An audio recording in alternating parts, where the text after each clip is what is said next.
Hello, everyone. My name is Leah. And I'm Jeremy. Together, we provide the best information on living the road less traveled. We will discuss tips and strategies on cruising and road trips and show you the best unique sightseeings and food experiences. Please like, subscribe, and share. Today, we're going to talk about 5 tips for first time cruisers. The first is to pick a cruise line that is best for you and your travel companions and will give you the best possible experience. We'll talk about some of the popular cruise lines out there and who they're best for. Royal Caribbean, for example, is one of our favorite lines. It's typically best for families, couples. Um, it tends to have very good food, lots of activities and things to do. It's moved away from being traditional as how it used to be many years ago.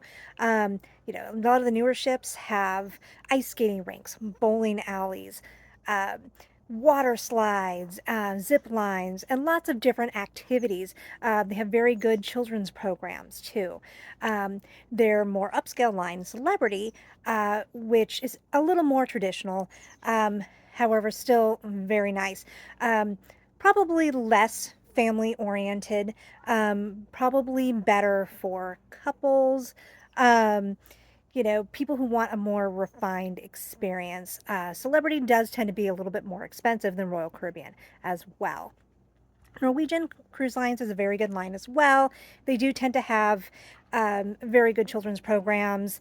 They're great for couples. For those who still want the party scene, they can have that as well. There's a little bit for everybody. We recently went on 2 back-to-back cruises to Alaska. One was on the Norwegian Jewel, and another was on Royal Caribbean's Radiance of the Seas. To quickly compare the two, the food was definitely better on Royal Caribbean, and there was a lot more activities. So just something to consider. Carnival. Most people associate Carnival with being more of a budget line, also more of a party ship to some degree. It really depends on the itineraries, and in a future video, we will get into that. Um, you know, Definitely, if you're looking at the party scene, Mexico, Caribbean, that's the place to go. If you really are looking more into nature and a quiet experience, cute little towns, then Alaska is the way to go, and Europe as well. MSC is a Italian cruise line. They do tend to be affordable. Reviews are hit and miss with MSC, so something to consider. You also are charged for a lot of things that you aren't necessarily charged for on other cruise lines. For instance, typically you have to pay for a glass of water in the main dining room.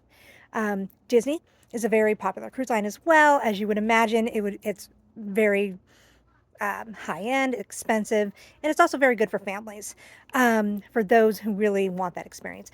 For couples, if you're childless, it's probably not the best option for you.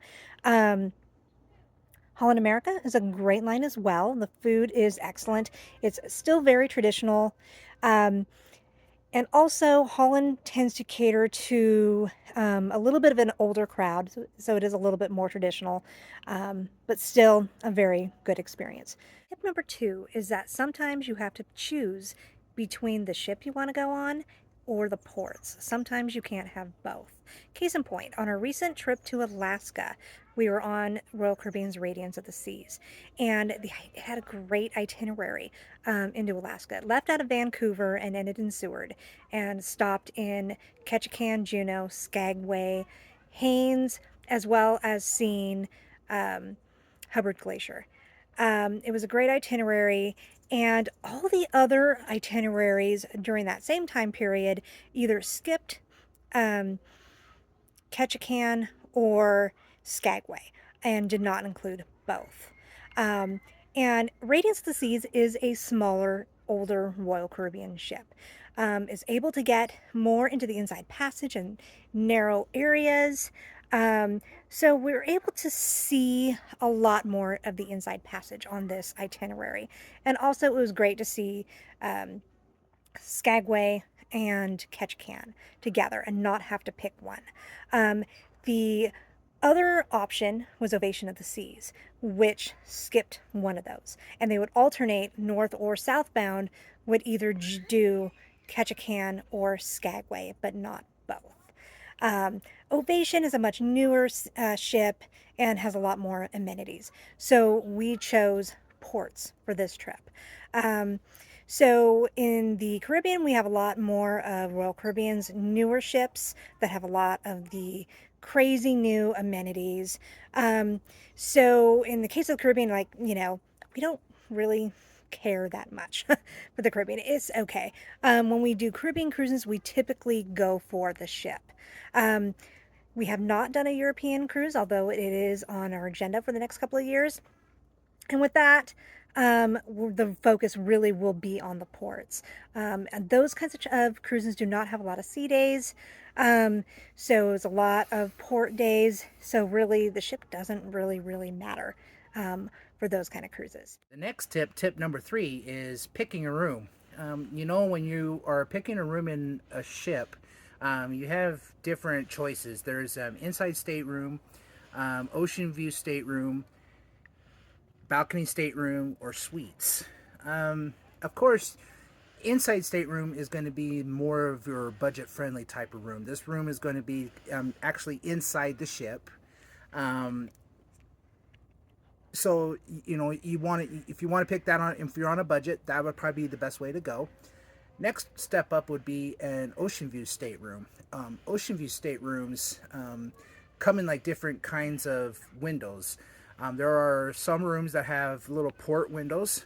There are some that actually have large picture frame windows. So, case in point, porthole stateroom would be a lot less cost on the ocean view, whereas a picture window would incur a lot more cost. Next one would be a balcony stateroom. Pretty much that's self-explanatory. You have your own private balcony outside of your own stateroom. You have great views of the ocean, of the sea, of the ports where you might stop. So that might be a good choice for you. Those are a little bit more expensive than ocean view. And of course, there's the next category would be the suites. There are actually many kinds of different suites on a lot of the cruise lines. Most times, like the lower end would be the junior suites. And then you would move up to more like the presidential suites like you would see in a hotel. Another case in point about the stateroom, if you tend to be prone to seasickness, you want to make sure you book on a lower deck as well as on midship. Just case in point as well, just remember when a ship moves, you're going to have the bow is going to hit the water first, and you're going to see the rockiness be more rocky up towards the front. So always want to choose a room that's more in the middle of the ship and on the lower floors. Number 4 is getting a great deal on a cruise. Either book very early, book a year in advance, 2 years in advance to get a great deal, or wait to book and book last minute. If your schedule is flexible, you can wait last minute. Oftentimes, whatever rooms are left. So if you're not super picky about a room, and just say you want to go on a vacation in a month or a month and a half, you can book last minute and get a really good deal. So case in point, on our last trip to Alaska, when we were on Norwegian Jewel. So what happened was we had booked the Royal Caribbean Ratings of the Seas a year ago. And we had been debating for almost a year, literally, of how to get up to Vancouver and then to fly back from Seward. And we decided, well, why don't we cruise northbound, do a road trip in the interior, and then cruise southbound, and then drive to and from Vancouver. Because literally, so we did a quick search last minute, literally a month and a half before our trip, and we found the Norwegian cruise deal on Jewel. And we found, there were very few rooms left at that point. And we got an inside stateroom for $240 a person, which was a phenomenal deal. So, there are very few rooms, so they dropped the prices to sell those rooms. Also, what you can do is if you book further out, don't pay off the final cruise amount until is due, typically 70 days before the sail date. And what you do is you check the cruise line's prices. So you check that cruise. And if the price drops and you have not paid in full, they will honor it typically. That happened with our cruise to Alaska just a few weeks ago on Royal Caribbean's ship. We had originally booked for about 500 or so a person, and the price dropped to 250 over Labor Day weekend last year, and they honored the price. So something to consider. Book really early or book really late to get a really good deal.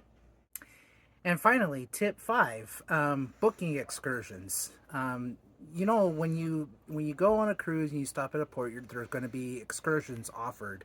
It's either going to be through the cruise line or it'll be through private party once you get off the ports.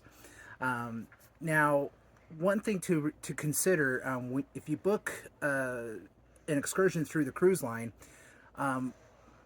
the cruise line vets all the touring companies that take you on these tours, and when and if a tour company tends to get caught up in traffic, or you know basically like their vehicle ends up breaking down, the cruise line will actually wait for you to get back onto the ship. Now, case in point, also too, if you go on an excursion through an outside company of the cruise line, you can do it. And most times, excursions outside of the cruise line will be a little bit more cheaper. But the only caveat to that would be is if the vehicle that you're in breaks down, or if it gets caught up in traffic, and you're not back to your ship before departure time, the ship will just leave you. And so you want to keep those points in memory. Thank you for watching our first video on Living the Road. Please remember to like, subscribe, and share.